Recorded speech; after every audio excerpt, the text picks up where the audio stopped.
Divisibility of three, तीन की विभाज्यता का नियम। हम किसी भी नंबर को देख कर ही बहुत कम समय में ये देखने का प्रयास करेंगे, समझने का प्रयास करेंगे कि वो तीन से कब डिवाइड हो रहा है। ठीक है, कि शेषफल ना बचे, रिमाइंडर ना बचे। ठीक है, इसीलिए ये रूल हम लोग पढ़ते हैं।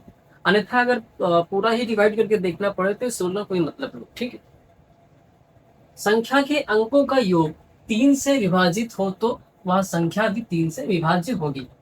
अब संख्या के अंकों का योग का मतलब ये पूरा संख्या है, इसे पूरी एक संख्या बोलते हैं। संख्या इसमें एक है, अंक कितने हैं? एक, दो, तीन, चार, पाँच, छः। अब इनके अंकों को जोड़ो, दो और एक तीन, दो प्लस एक प्लस जीरो और प्लस एक प्लस जीरो प्लस दो, इसको जोड़ो। दो और एक तीन, एक चार, दो छः, छः आ रहा है। इनके अंकों का योग छः तीन से डिवाइड होता है, इसका मतलब ये नंबर तीन से डिवाइड होगा। इसका मतलब परिभाषा का यही था, संख्या के अंकों का योग। संख्या के अंकों का योग छः आया, तीन से विभाजित हो तो तीन से विभाज्य भी है, तो वह संख्या भी तीन से विभाज्य होगी। अब इसको चेक करते हैं। Seven plus three plus four plus five plus nine plus three plus two.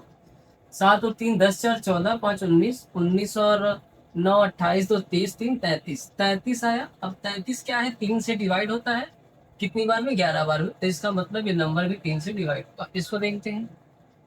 पाँच प्लस छः प्लस सात प्लस आठ प्लस एक प्लस तीन प्लस चार प्लस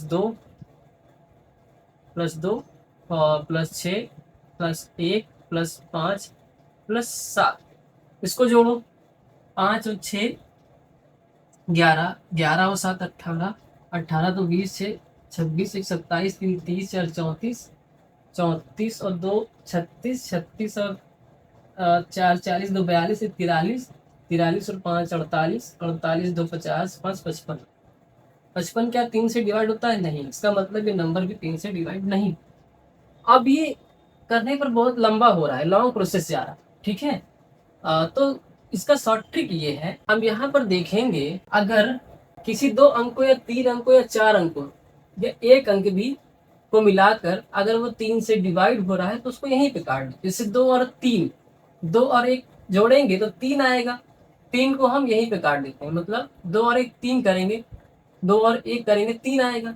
तीन का मतलब तीन से डिवाइड होता है, मतलब काट दिया। दो और एक तीन, काट दिया, मतलब ये नंबर तीन से डिवाइड हो रहा है। अब जैसे तीन है, तीन से डिवाइड होता है, तीन भी तीन से डिवाइड होता है, मतलब किसी भी अंकों का योग तीन आना चाहिए। ठीक है, तीन आना चाहिए या तीन से डिवाइड होना चाहिए। जैसे नौ है, ये तीन से डिवाइड होता है, इसको यहीं पे काट दो। पाँच और चार नौ होता है, यहीं पे काट दो, मतलब तीन से डिवाइड होता है। सात और दो नौ होता है, मतलब तीन से डिवाइड होता है, मतलब ये पूरा नंबर भी तीन से डिवाइड होता है। छः तीन से डिवाइड होता है, छः तीन से डिवाइड होता है, तीन तीन से डिवाइड होता है।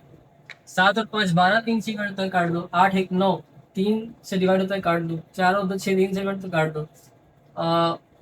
सात और पाँच 12 भी तीन से डिवाइड होता है, काट दो। बचा क्या? एक, एक बचा, मतलब अब ये नंबर बच रहा है ना एक, मतलब शेषफल एक बच रहा है ना, इसका मतलब ये नंबर तीन से डिवाइड नहीं होगा।